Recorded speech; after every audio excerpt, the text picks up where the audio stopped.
But let's start off with Survivor Series. The card as it stands right now, we've got a 5-on-5 traditional Survivor Series men's elimination match.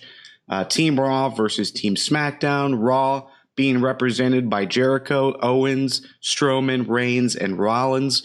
SmackDown is Styles, Ambrose, Bray, Orton, and Baron Corbin.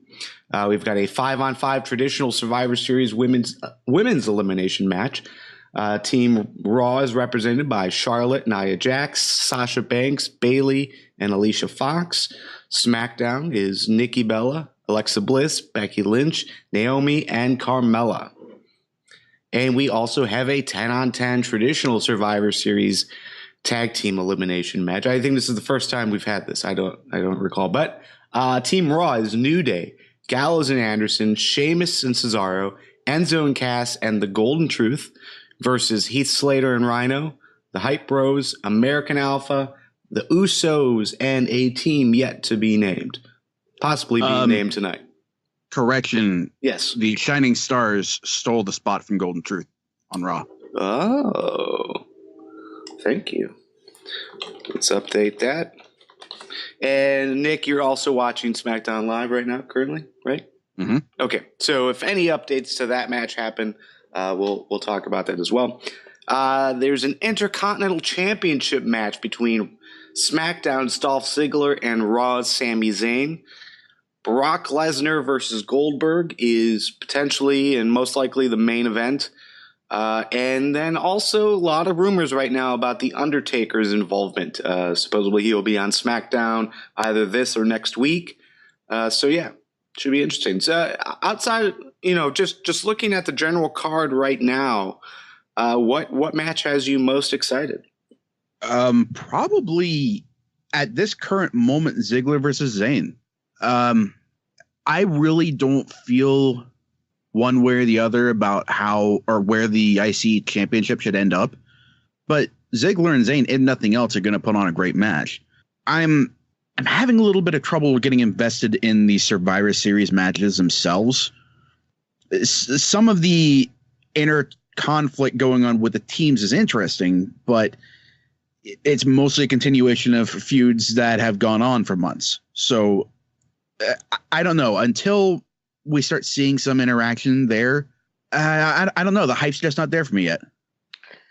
Yeah, I definitely think Ziggler versus Zayn is a great pick. Honestly, I mean, it's two essentially workhorse guys that we know like to pull out all the stops. Even against opponents who may not see it the same way they do as far as pulling out all the stops goes. So definitely, Ziggler and Zayn should put on a pretty barn burner type match there.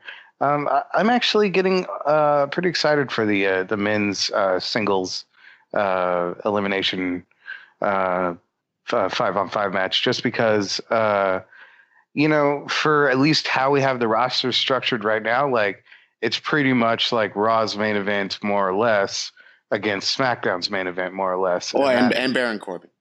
Yes. That's why that was the last part of the more or less. So, because I would like to say Bray is also in the title contention there, but we all know he's not. So that would be the more part. But anyway, yeah, I'm actually pretty excited for that match. Like, I think there should be some pretty good moments to it.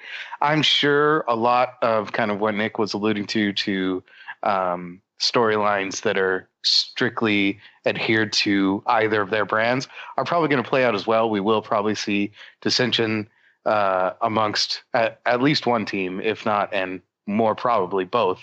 So that match is pretty exciting. I would be more excited for the 5-on-5 women's match if I didn't feel like Raw's team was basically like the majors and SmackDown's team was kind of like the minors. And granted, there are some great gems on SmackDown teams. I don't mean to discredit any of the women on their team, but when you look at their team compared to Raw's, I mean, Raw's team just seems like the All-Stars. SmackDown's team has one of the 4 horsewomen on it. Raw's team has 3. I mean, that's just simple math, So that one's harder for me to get excited for, but yeah, I still think the women will put on a pretty good show. And then I don't even know how the clusterfuck of the 10-on-10 tag team elimination match is even going to work. I'm hoping that it's each member is single elimination. I hope it's not like if one member of a team gets eliminated, then the whole team goes away, because that would kind of suck. Like that would mean there's a possibility that some people might not get a chance to get their, 2 minutes, 3 minutes, 5 minutes, or however much to do something cool, and I feel like if we're going to have, a big 4 pay-per-view with, I'm assuming this is pretty close to the final card. Maybe we'll put on a cruiserweight title match as well, but I don't see many more matches added. So if we're going to have that much time, you might as well make it single elimination for the teams. And Brock versus Goldberg, I could really care less about. Yeah, I did read a rumor on Reddit that there would be a cruiserweight championship match, a rematch again between Brian Kendrick and TJ Perkins. Well, TJ is injured, at least within storyline. They kept replaying that moment where TJP threw Kendrick outside with a Hurricane Rana from the top rope, and he landed on his neck on the apron. So they're saying he sprained his neck. And they're talking about Rich Swann angling for a shot at the title, because he did beat Kendrick in tag team action this week. Yeah, that would be cool. And he holds one more victory over Kendrick as well from last week, I believe. So, frankly, I would love to see Rich Swann take on Noam Dar for that number 1 contendership, because Noam Dar looked amazing in his debut last night. And I also thought he pulled his weight in the segment they did afterwards with him and Kendrick kind of bantering. Well, Kendrick had the mic, but Dar didn't. And I like that Dar wouldn't even, at a certain point, wouldn't even let Kendrick get a word in edgewise, and was just like, listen to the crowd, bro. Like, they're already telling you my answer. I don't need to say shit to you. So that was pretty clever. I wouldn't mind seeing Dar and Kendrick mix it up. I don't know about on Survivor Series, but maybe within the next on the next Raw or something like that. I think that'd be a pretty good singles match. Mm-hmm. Yeah, and we definitely do need a singles match on Survivor Series if they're going to do it. Another cruiserweight tag team match is just a waste of time for sure. I agree. For me, the only really interesting match on this card is Dolph Ziggler versus Sami Zayn. Mostly because it's a title match. It's a SmackDown title on the line. Any chance that Sami Zayn takes the Intercontinental title and brings it to Raw?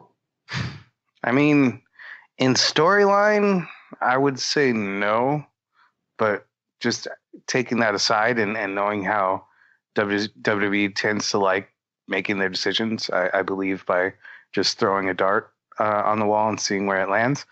It's always possible. Sammy, of course, within kayfabe, always has a puncher's chance, I believe. And yeah, but I definitely would see it that if it would have to be kind of like they did in brand splits before, where if one title win one way, then that means the other title would go the other way. So that logic and that line of thinking, I don't think, because it's been still relatively soon since we've enacted the brand split, that they would switch the titles over that quickly. But I suppose anything's possible, and it always depends on what WWE Creative thinks is right, which isn't always in alignment with what I think is right. I don't see the upside in Ziggler keeping the IC title. There's not really an interesting feud to go off of there. We've seen him and Miz battle it out at least as many times as Orton fought Christian. And the spark's not there for me. I think Sammy could do a hell of a lot more with the IC title. that does create an imbalance of sorts, one that already existed because of the cruiserweight division, but it's 3 hours as opposed to 2. Nobody's really doing anything with the IC title on SmackDown anyway, so why not? Well, but Yeah. you could do something with the IC title on SmackDown, you know? You could do a lot of things in the WWE that they have absolutely no intention of doing. And I think it's also worth saying that, like, looking at both mid-card titles on either show, the roster of people that would feasibly challenge for that title, especially for this month, looking towards Survivor Series, is completely or very, very much undercut. You know, either because of Survivor Series or because, you know, of nagging injuries. Like, I suppose you could have Ziggler Ziggler be challenged by Baron Corbin, but that's another feud we've seen kind of a lot of that I wasn't really interested in the first time we saw it, and I don't think that Baron has really done anything of note to make that feud any more interesting, you know, or any more compelling, you know. So there's that. I suppose you have, you know, Apollo Crews, but we haven't seen him for a couple weeks. While I think that would be another barn burner of a match, it also, I think, would lack a little bit of substance. I'm not sure what the conflict between Crews and Ziggler would be. They both seem like they would be, based on their characters at this moment, that they would be fairly respectful of one another. And we could see a respect face versus face title match based around that idea of respect. But I just don't think that, frankly, either Ziggler or Crews has the charisma to make that title feud interesting. Outside of that, the only other person, and you know, we were talking about him last week, that I could see challenging for the IC title would probably be Kalisto, and I don't even know if he's healthy. So, and I think you could echo, you know, we kind of went in depth with that, I think, a little bit more last week too. You could say the same for the US title, like who outside of Zayn, outside of Rusev, you know, if Cesaro and Sheamus were broken up, maybe they could challenge for it, or maybe, you know, I think we talked about that last week too. One of the New Day who's going for like a singles run could possibly do that too. But right now, up until Survivor Series, I think everything's kind of locked up. Yeah, I mean, you've got a lot more directions you can go on Raw than you can with SmackDown with the IC title. If Sami wins, there is a feud that you can go to immediately with Rusev. There's also history you can draw on between Sami and Titus O'Neil, drawing back from NXT. They've shown they're not averse to that. And yeah, I mean, just going with the whole underdog angle, bring in one of the giants, the Big Show, Mark Henry. It doesn't have to be, you know, Kevin Owens versus Seth Rollins or something like that on the level of 5-star matches or chemistry, but there are still more interesting options on Raw than there are with SmackDown currently. So just going back to the conversation about Kalisto from last week, you know, it was listed that he did return to a house show. So theoretically, he should be back anytime. But this is coming from a live chat. Just a quick theory I want to pass by you. But since we have an Intercontinental Championship match that is between Raw and SmackDown, what about the possibility of maybe Kalisto challenging for the Cruiserweight Championship with the possibility of bringing the Cruiserweights to SmackDown? I think you'd have to do a lot more work to set that up because Kendrick is not a face champion. He is not a fighting champion. He is going to be forced into a match by Foley. And I think that's going to be in-house, especially since with the IC title, you don't have a division that has been marketed from the very beginning as the sole property of Raw. I would agree. I think it would be a little bit more work, especially for trying to put that match on Survivor Series. I could definitely see that match happening between Kendrick and Kalisto by the Rumble. But, you know, taking, again, kayfabe aside and kind of saying, well, all right, so Kalisto has worked a house show, you know, generally speaking, WWE tends to want to see like a good, usually at least 2 weeks to a month of like solid work rate off camera before they're ready to bring you back on camera. You know, especially for a title shot. Yeah. Yeah, they've surprised on one of the big four pay-per-views. You know, they've surprised us before with early returns, and frankly, in my opinion, most of the time those early returns have happened. They've been great for the short term, but not so great for the long. So if Kalisto is just getting back from an injury, I'd rather have him take the time to, you know, shake off whatever rust he may have built up and kind of get back into the groove of things before just rushing into a title match just to do it, especially when you have an entire division of ready, willing, and able, sorry, Gable, cruiserweights to challenge for the title. So just to throw a wrench in that, you know, because generally speaking, I'm agreeing with you. Like this is that might be a thing for next year's Survivor Series, but because it's been built as a Raw title and Raw title only, you know, it does seem odd that they would, you know, put that kind of match in there. However, at the same time, you know, you do have the Intercontinental Championship on the line. But from the live chat, noting that the new Cruiserweight live show, the 205 live show that's going to be taking place on the network soon, I think. I'm not sure I saw when that's debuting. But they are traveling. Like 3 weeks from now. Yeah, but they are traveling with the SmackDown crews, so it's not totally out of the question. They're traveling with a SmackDown crew because the show is going to take place the same night after SmackDown. I wouldn't read too much into that, especially since they are still making a big deal about the Cruiserweights still appearing solely on Raw. So what about Lesnar and Goldberg? Do you see this being like a halfway decent match? Because I'm having doubts right now. I think considering Goldberg is, you know, seems to be pretty energized about the match. And he's, you know, one thing I will say, regardless of his age, is that mentally speaking, he seems all in. You know, he seems very stoked to be back. He seems really just to enjoy being in front of the crowd again and cutting promos and, you know, hitting jackhammers and spears and all that stuff.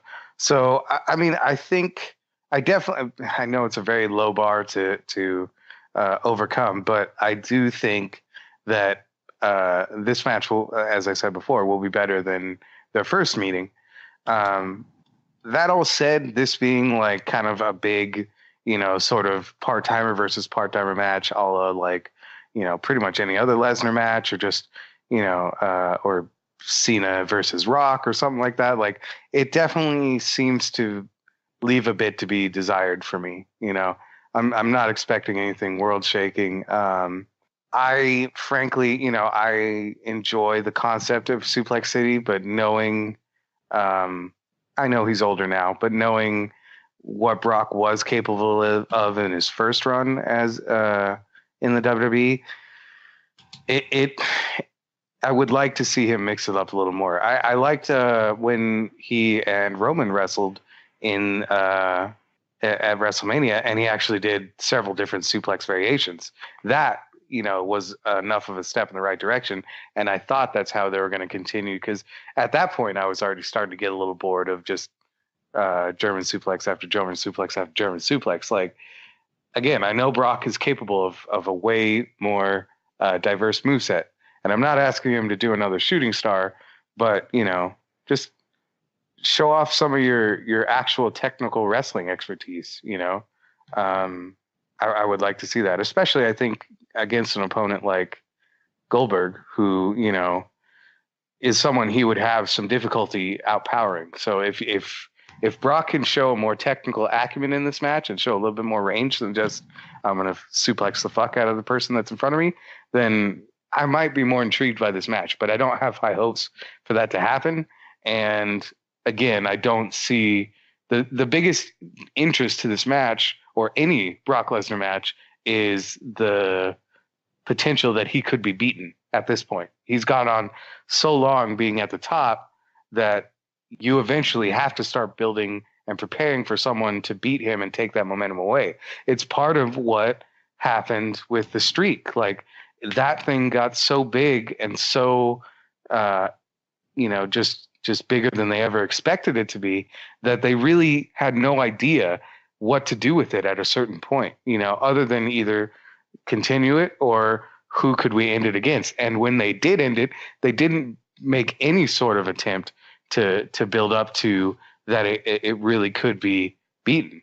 Sure, you got the shock value of it. And again, I think that played towards the short term, but long term, I still think it had very detrimental effects. And I see the same happening here with Brock essentially always looking dominant and never even, or very rarely, looking like he's even close to being overtaken. I definitely don't see Goldberg as the guy to do that. So again, that kind of leaves this match to be a little lackluster in my mind. Well, but I mean, this is Goldberg's theoretical last match. Doesn't that automatically make this Goldberg win in some capacity? Yeah, Sting for one, and I would really hope not, because frankly, if they're going to give all that build up to Goldberg for his last match and they don't do anything with him, then this whole Brock Lesnar storyline was a waste, even more of a waste, especially considering that he broke Undertaker's streak, and even more of a waste than breaking Undertaker's streak, because it didn't put, at least you could argue, well, that put over Brock. Brock now has this sort of aura around him that if someone that is on the main roster that beats Brock squeaky clean does, then they ascend immediately to that aura of like, this guy is upper echelon. This guy is amazing. If you have freaking Goldberg be the one to beat him clean with anything like that, yeah, he gets his aura and then he just goes away. And then all of that momentum that you put in for several different storylines, arguably at this point, it just dissipates into the ether. And what was even the point of it to begin with? Yeah. First of all, it is incredibly hard to care about this match just because it's Brock Lesnar versus Goldberg. Nobody gave a shit the first time around. Who really cares this time? Well, I just to clarify, I think people cared about the match the first time around. It was the issue with everyone knowing that both were leaving after this, so there was no reason to care. I think that was the only reason. This, you still have life left for Brock Lesnar.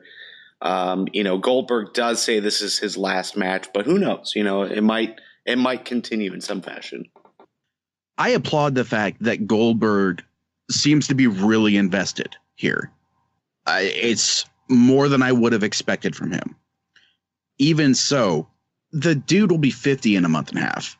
Look at what Lesnar has done to other guys. He put Undertaker on the shelf for at least half a year. He cut open Orton, who is arguably in his prime. That was planned. That was planned, supposedly. Right. He breaks people left and right. Granted, Goldberg is in great shape for somebody his age. But there's that caveat for somebody his age. I don't think this is going to be any good. We'll see the jackhammer. We'll see the spear. We're going to see a dozen German suplexes at least. It's going to be Rock versus Hogan, or their best attempt to recreate that. It's going to be once in a lifetime in Suplex City. It's going to be exactly what the WWE does with all their other dream matches. Dream matches. Thank you. It's going to be a lot of talk. It's going to be a lot of hype, and the match is going to come nowhere near able to live up to it. I gotta say, I feel like that's a huge dig on. I feel like of all of the dream matches they put on, Rock Hogan, I mean, wasn't lighting the wrestling world on fire, but that was still pretty good as far as like living up to the hype, I think. But then again, the last time I watched it, I was 14. So yeah, I mean, it's just going to be two guys that retired at least once from pro wrestling already. And it's just, there's not going to be any justification for one of the Survivor Series matches not main eventing instead.